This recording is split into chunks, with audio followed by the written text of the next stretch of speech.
So you quoted Romans 1:13 through 17 to speak of the Gentiles. And then you said neither Jew nor Greek. So we're going to go ahead and deal with that because there's a lot of misconception when you see so-called other nations being named of in the book of Romans. People tend to think of other nations outside of God, but God is not contradictory to himself. And so we're going to see how God only deals with the Israelites and the Israelites only. So let's go ahead and get into scriptures and let's break this down. This is Deuteronomy chapter 7, verse 6. For thou art an holy people unto the Lord thy God.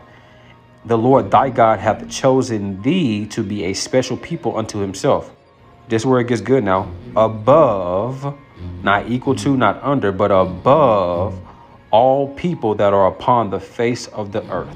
The Lord did not set his love upon you, nor choose you, because ye were more in number than any people, for ye were the fewest of all people.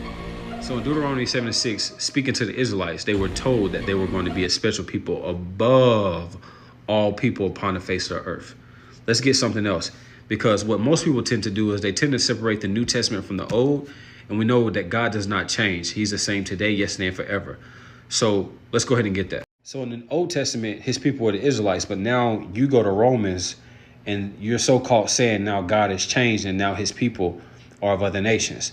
But clearly throughout all the Old Testament, his people were the Israelites. Now let's get what Isaiah said about any new gospel that comes against what's said in the Old Testament. Isaiah chapter 8, verse 20, to the law, Old Testament, to the testimony of the prophets, if they speak not according to this word, which is the Old Testament and the prophets, it is because there is no light in them. We know that Christ taught Paul. So why would Paul say anything or speak of any other nations that is not of the nation of Israel? Now let's go ahead and deal with Romans 1:13. Before we get Romans 1:13, we need to see who the book of Romans was written to. We're going to start at Romans 1, verse 7. This is Romans chapter 1, verse 7. To all that be in Rome, beloved of God, called to be saints, grace to you and peace from God our Father and the Lord Jesus Christ. The Bible is clear on who his people is. So that word saints, we need to find out who the saints are of the Bible so we can see who this letter is written to. Psalms 148, verse 14. He also exalteth the horn of his people, the praise of all his saints, even of the children of Israel, people near unto him, praise ye the Lord. Romans 1:7 says to all that be in Rome, beloved of God, called to be saints. And we just found out that saints are the children of Israel. Therefore, the book of Romans is written to the children of Israel. Now let's deal with Romans 1:13 when it's talking about the Greek and the barbarian. Romans chapter 1, verse 13. Now I would not have you ignorant, brethren, that oftentimes I purposed to come unto you, but was let hitherto, that I might have some fruit among you also, even as among other Gentiles. The confusion comes in when people see Gentiles, they automatically think other nations. But in the Bible, it's written in parables and in code. And Gentiles are not always referring to other nations. Let's get that. This is the Zondervan Compact Bible Dictionary. Definition of Gentiles.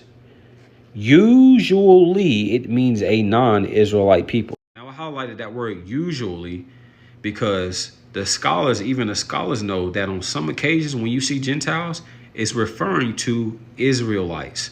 Let's keep going. Verse 14, I am debtor both to the Greeks and to the barbarians, both to the wise and to the unwise.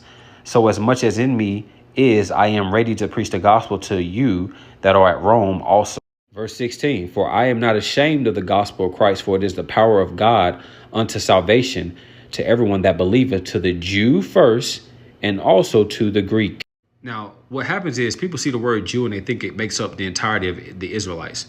Unfortunately, that's not the case. If you understand the Old Testament in Kings, there was a split. There was a southern and northern kingdom. Jews consisted of the southern kingdom. And it actually, in fact, lets you know that the English term Jew originates in the biblical word Yehudi, meaning from the kingdom of Judah. The kingdom of Judah did not consist of all the Israelites. So when it says in the Bible to the Jew first, it's talking about the southern kingdom of the Jews. Then it says the Greek. Now we need to find out who these Greeks are, because we found out that the book of Romans, in Romans 1:7, to all that be called to be saints, is speaking to the children of Israel, because that's who the saints of the Bible are. So now if it says to the Jew first was the southern kingdom, what about the other Israelites?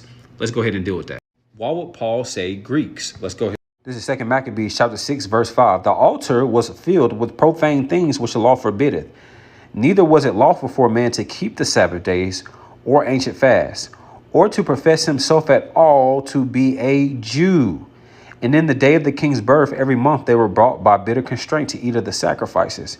And when the fast of Bacchus was kept, the Jews were compelled to go in procession to Bacchus carrying ivy. Verse 8, moreover, there went out a decree to the neighbor cities of the heathen by the suggestion of Ptolemy against the Jews, that they should observe the same fashions and be partakers of their sacrifices. And whoso would not conform themselves to the manner of the Gentiles should be put to death. Then might a man have seen the present misery. So in layman's terms, what happened was this was the Greek captivity that the Israelites went under. And you could see in the scriptures where it says they cannot profess themselves at all to be a Jew, which means, guess what? They would call themselves Greeks or barbarians because they didn't speak the language of the Greeks. So that's what it's going into when Paul says neither Jew nor Greek nor barbarian. It's referring to the captivity that the Israelites went into. Why? Because Romans was written to the Israelites and the Israelites went into Greek captivity. That's what it means by neither Jew nor Greek. So that's the breakdown for that, and I hope y'all got that.